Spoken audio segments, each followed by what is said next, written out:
terror in Afghanistan and a race against time. We will not forgive. We will not forget. We will hunt you down and make you pay. A suicide bomber kills more than 150 people, including at least 13 U.S. troops outside Kabul's airport.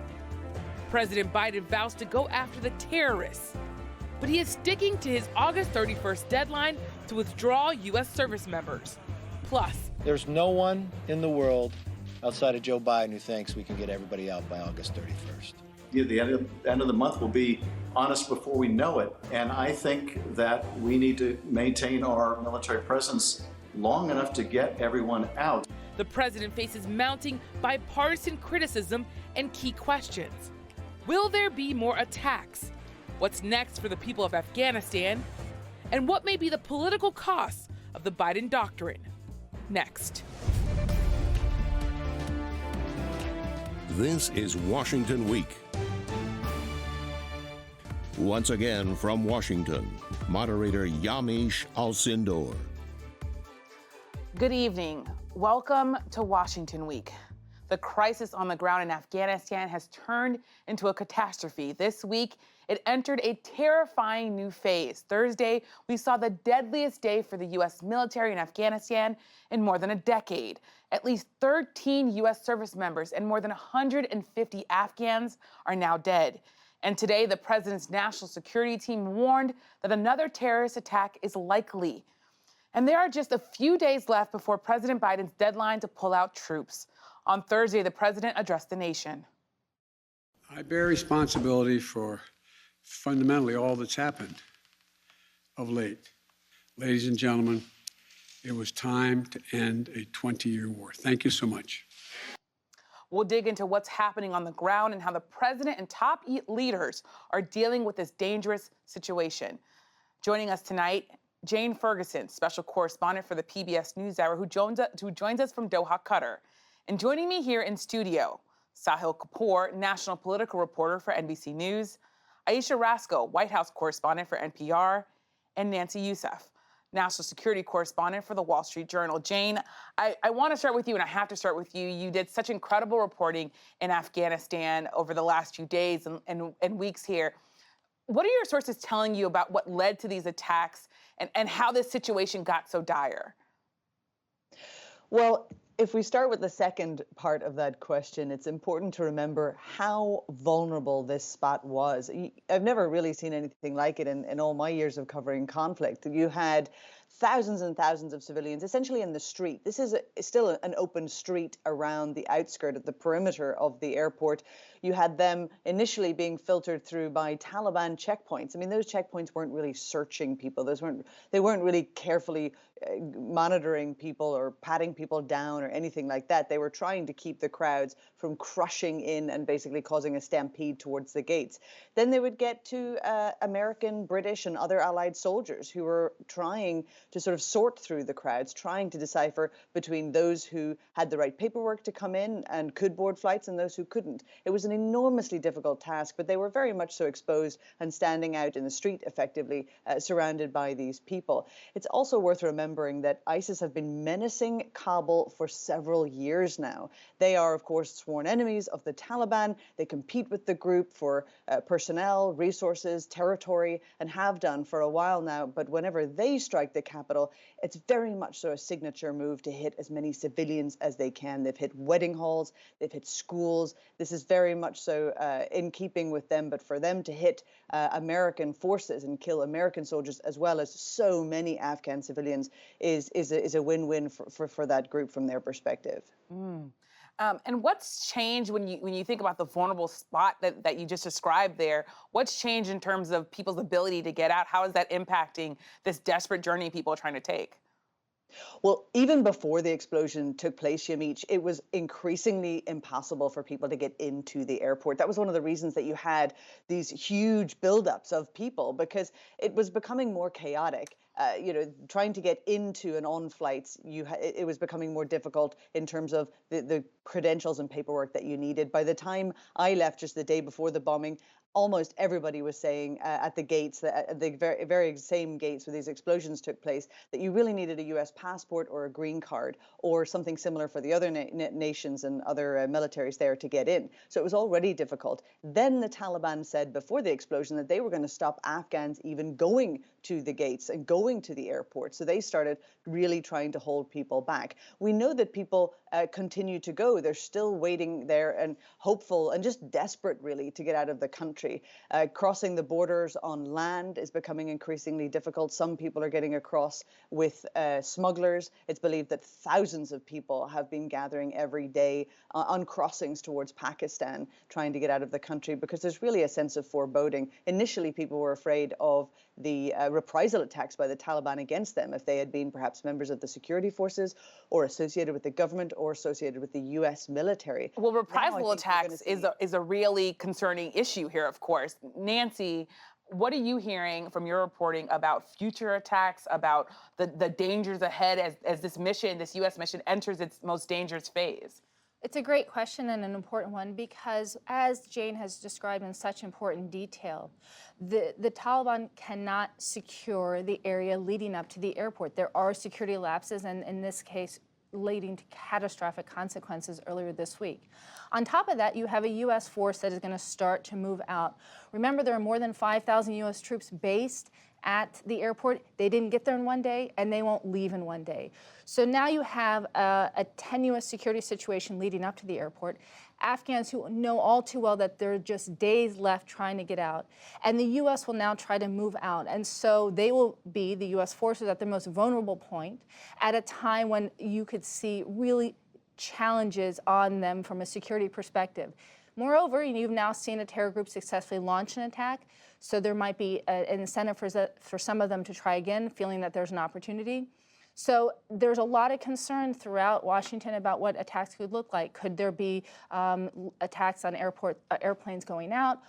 Could there be hostages taken? What we saw this week was an unimaginable attack, and that's really sort of raised concerns about what else could we see in these long 4 days between now and when the U.S. has said it'll leave? Unimaginable is such a good way to put it, because it was so tragic.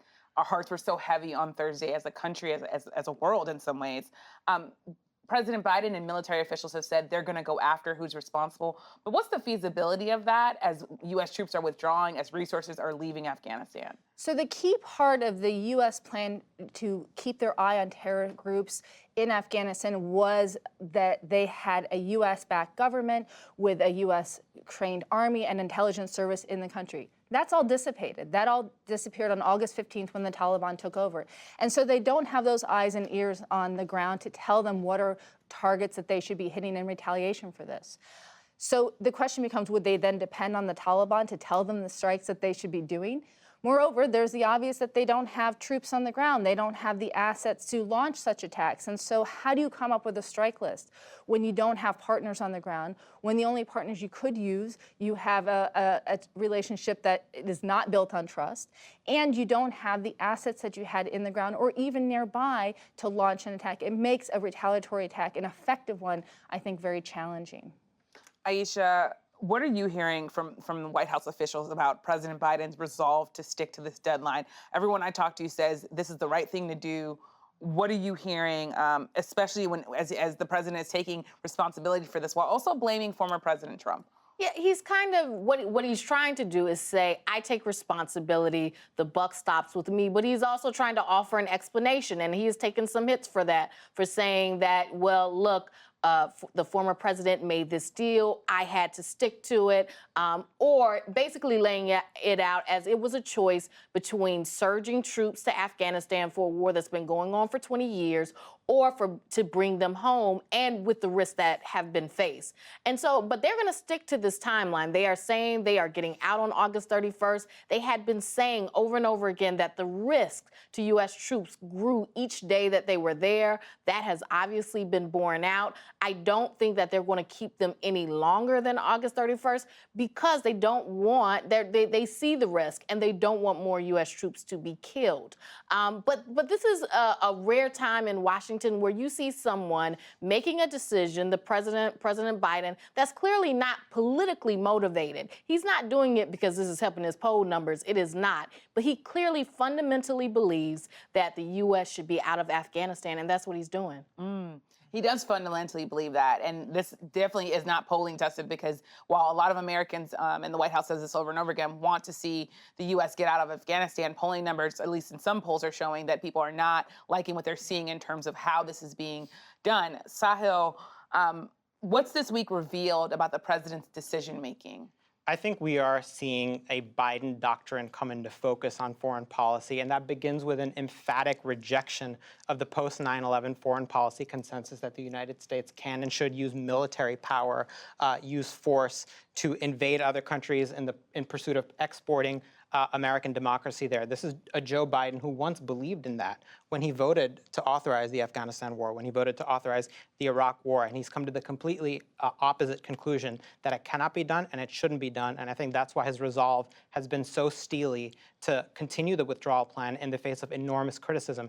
That Biden doctrine also includes the idea of what foreign policy experts call soft power, using diplomatic tools, using things like economic tools and conditioning of foreign aid as a way to promote human rights and democracy in other parts of the world. And finally, this White House, this administration is much more focused on the rise of China than the issue of terrorism. They believe the rise of China presents much bigger and more long-term threats to the United States, and also focused on Russia, disinformation campaigns to meddle in democracy. That is where Biden wants to focus. The criticism that Sahil is talking about, Nancy, also is tied to this kind of coordination with the Taliban. White House Press Secretary Jen Psaki said, "We don't trust the Taliban, but we have to coordinate with them." What do we know about the risks of coordinating with the Taliban? Well, as you remember, the U.S. fought a nearly 20-year war against the Taliban, and now we're talking about working with them. And I can imagine for so many of your viewers, that's a very jarring thing to hear. Again, their approach was contingent on the idea that for some period of time, certainly through the U.S. withdrawal from Afghanistan, it would have a U.S.-backed government there to support them, and that hasn't happened. The only force left is the Taliban. The Taliban is in charge of every part of the country now. They control the capital. They are in the presidential palace. And so there aren't enough forces to secure the city. It would take tens of thousands. And so they're using Taliban elements. These are not elements that they have trained or can tell what to do or can manage how they do these security checkpoints. The U.S. is communicating with the Taliban every day in an effort to navigate that, but it doesn't mean that they're working side by side or that they have a shared interest. The Taliban objective is to get the United States out and to get them out by August 31st. The U.S. objective is to do it as safely as possible with the troops that they have. Yeah. But when those interests collide, we could see a real security risk to U.S. troops and to American citizens in country. It's a real security risk. And U.S. forces have also focused on securing the airport, but outside, people have largely had to fend for themselves. Jane, you spoke to an Afghan civilian trying to leave the country. The Taliban thinks that my father is working with NATO and he is a spy, foreign spy. Okay, we need help. I think we don't have time. My family is hiding. This is a humanitarian crisis in some ways playing out with so many vulnerable people. What did your reporting on the ground reveal here? So many desperate people who were essentially trying to figure out what the system was. Essentially, most people in Afghanistan, it's worth pointing out, most people that we talk to on the ground, ordinary people, want America to withdraw from Afghanistan. Of course, there are exceptions, but most people want this war to end, and they want to see foreign forces out. So there isn't really any pushback from that doctrine that has been discussed about wanting America out of the war. What people are shocked about and frustrated with on the ground in Afghanistan is the chaotic nature, is the fact that they waited for months after President Biden came into the White House to find out what's the strategy of leaving. There have been campaigns for these special immigrant visas, and that's what the man in that video was talking about, and what many, many, many people have discussed with us and who have been desperate at the gates to try to figure out is how do we apply for these visas? Why are they taking so long? can we get our applications to take less time than 3 to 4 years whenever America's drawdown is so rapid? So that's the frustration there, is what was the strategy? How do we, as Afghans who have worked with the US military, navigate this endless bureaucratic paperwork to get out of the country and to get the visas that we are entitled to?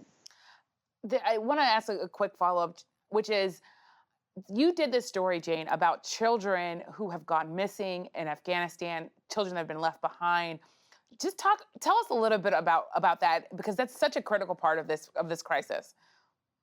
It speaks to the kind of chaos that has played out at the airport, because it's important to remember that these are people coming with their families. There's so many women and children. We've seen so many babies, many pregnant women. But to get to the gates is simply a massive, dangerous, physical and arduous task, because you have to push through panicked crowds. Many people are being beaten by Taliban fighters as they walk past. Many people are having to push through the crush, deal with sometimes momentary stampedes. Last weekend, 7 people died in the crush.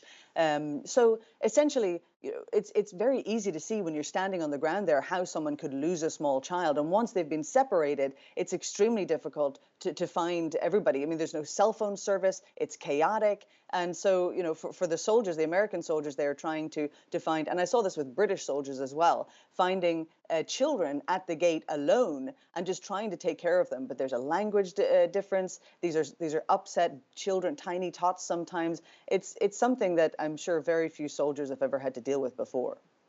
Nancy, we're also, when you talk about what soldiers are having to deal with and what Jane's talking about, there was this new generation of soldiers who have died, people who were 1 or 2 years old at the time of 9/11. What toll is this taking on the military when they look at this humanitarian crisis? And also when they look at what one person, Afghan security official, said, Afghanistan turning into the Las Vegas of terrorists, given all the lives that were lost in Afghanistan. So as you know, that we haven't officially gotten names, but families are starting to come out, and we're hearing stories about 20, 21-year-olds who died at that gate. Even before Thursday's horrific events, you would talk to service members who were really traumatized by the withdrawal and asking themselves, what did I go to battle for? What did my comrades die for? Why did my family make the sacrifices? Why did I miss all those birthdays and anniversaries and life events? To see the country come apart so quickly. I think you can have debates about whether the U.S. should have stayed or gone, and those debates certainly happen within the veteran community. But there is a connective thread in their frustration with how quickly things fell apart. I don't think people had the imagination to think that in a matter of days, the very government that they spent 20 years trying to build up would just disappear. And then to have these events happen on Thursday, the tragedy, the scale of it, I think has just made this an already tough period really hard for military families, veterans, Gold Star families, because the undercurrent is, what was this for? A critical question that so many are asking. What was this for? Now, on July 8th, I questioned President Biden specifically about comparing Vietnam to Afghanistan. Do you see any parallels between this withdrawal and what happened in Vietnam, with some people feeling? None whatsoever. Zero. The Taliban is not the North Vietnamese army. They're not remotely comparable in terms of capability. There's going to be no circumstance where you see people being lifted off the roof of an embassy of the United States from Afghanistan. It is not at all comparable. Not at all comparable. Now, Ayesha, how worried is the White House about this being a stain on President Biden's legacy and these comparisons that some are making?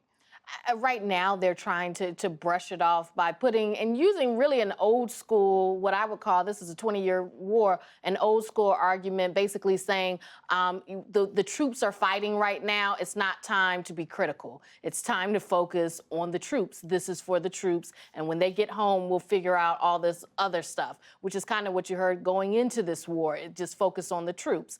But I think there's no way in the world that they can't be concerned about this being a stain. This is a huge crisis. Lives were lost, and they will have to answer for what happened. I do think this is an American tragedy, though. This is 20 years. This is 4 administrations. This is not just on the Biden administration. Yeah, it's a key point to make because I think in all of these conversations over the last 20 days, we have to remember about the Afghanistan papers and the fact that this spanned multiple presidents. Now, Republicans and some Democrats, though, have criticized the Biden administration's decisions in Afghanistan. On Friday, House Minority Leader Kevin McCarthy slammed President Biden.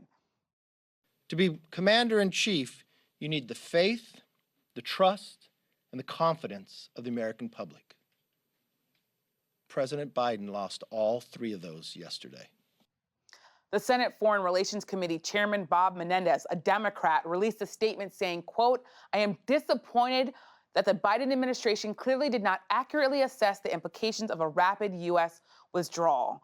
Sahil, we're talking about Congress, have to come to you. How expected is the GOP response to this? And also, how concerned are Democrats about the political fallout of what's happening? Yeah, the GOP response was quite expected. I think the White House was a little more caught off guard by how forceful some of the Democrats were. Not only Bob Menendez, but Representative Gregory Meeks in the House, who chairs the Foreign Affairs Committee, promised an investigation, the 2 of them. And as far as McCarthy's comments, there's a bifurcated dynamic here where in the short term, they smell blood in the water politically. They sense this is the moment of possible weakness for President Biden, and they want to use that to weaken the president politically. But then there's the bigger, more complicated question of what McCarthy and his allies would do instead. And that is where we saw him get a little tripped up on Friday when he got asked questions about, for instance, the troop presence. Does he want a longer and more permanent troop presence? He kind of waffled around that, did not have a clear answer. The issue of negotiating with the Taliban, which experts seem to think is inevitable now. They are a very powerful force, like it or not, in Afghanistan. He faulted President Biden for doing that negotiation, but didn't fault former President Trump for initiating that negotiation to begin with. So a very complicated set of dynamics. Well, the GOP is doing some backflips here in some ways. What you're describing is this idea that they supported President Trump when he was saying that he wanted to be out by May 1st, but are criticizing President Biden. I also see this thing that's going on with the GOP, which when it comes to immigration in particular, and Sahil, I want to ask you about it again. And direct it to you. There's this real issue about immigration. I can almost feel it coming around the corner of where are these refugees being put? What local communities are they coming to? How do you see this connecting to the debate, the larger debate we've been having about immigration in this country? This is going to be a big, big debate in Congress, and it's absolutely tied to the larger issue of immigration, because right now everyone is focused on the withdrawal of these people. There's a unanimous feeling in Congress that this is what the administration needs to be focused on. But once they get out, what happens next? Where do they go? There's currently a limit, about 62,000 that the president has pursued of refugees. That is several days worth of evacuees at this point. That's not going to be enough for all the people who want to come here. There are already about 70 House Democrats who have signed a letter calling on the president to more than triple that cap to 200,000. That is not going to go over well with a lot of conservative Republicans who are pressuring the Biden administration to get those people out right now. This is a big debate coming around the bend, and it ties into immigration very much so. Quickly, Jane, in 30 seconds, what are the biggest questions around the corner? We're only 4 days out. What are the questions when you think about August 31st and September 1st? Pushing forward, we're going to need to see if Afghanistan can be secured, if the capital can be secured by the Taliban. It's hard to believe that we're even having this conversation, but are the Taliban going to form a government? There's lots of meetings about that right now. Will they be able to provide any semblance of security? And will any of the other people who had been hoping to get out, including American citizens, be able to get out of the country at this point? Nancy, what are your biggest questions as we look about around the corner at what's next when we think of what's going on? Again, we're running up on time, but I want to ask you. Well, just to pick up on what Jade said, I think some people think of August 31st as the end, but it's actually a new beginning, not only for Afghanistan, but for how the U.S. combats terrorist groups around the world, and what are the lasting effects of this withdrawal, of leaving people behind, of working with the Taliban, of groups like the Islamic State able to launch attacks so soon after the Taliban took over. Last point to you, 10 seconds. You talked about what's next around the corner in the briefing room today at the White House. What's next? Well, they didn't have a really good answer. They said that they can't guarantee that people will be able to get out after August 31st, and they're trying to set up a process. So that's what we'll be looking for. It's a complicated situation that of course took 20 years to get here. So there's a lot of things that we're going to continue to talk about on this program. And of course, we're going to continue to report on it. We will have to leave it there tonight. Thank you so much to Jane, Sahil, Ayesha, and Nancy for sharing your reporting. Thank you for joining us, of course, all our viewers. And tune in Monday to the PBS NewsHour for more from Jane Ferguson, my colleague at the PBS NewsHour, as she offers a behind-the-scenes look at the chaotic withdrawal from Afghanistan. Our conversation will also continue on the Washington Week Extra. Find it on our social media and on our website. This week's topic, the latest on the COVID-19 surge. I'm Yamiche Alcindor. Good night from Washington.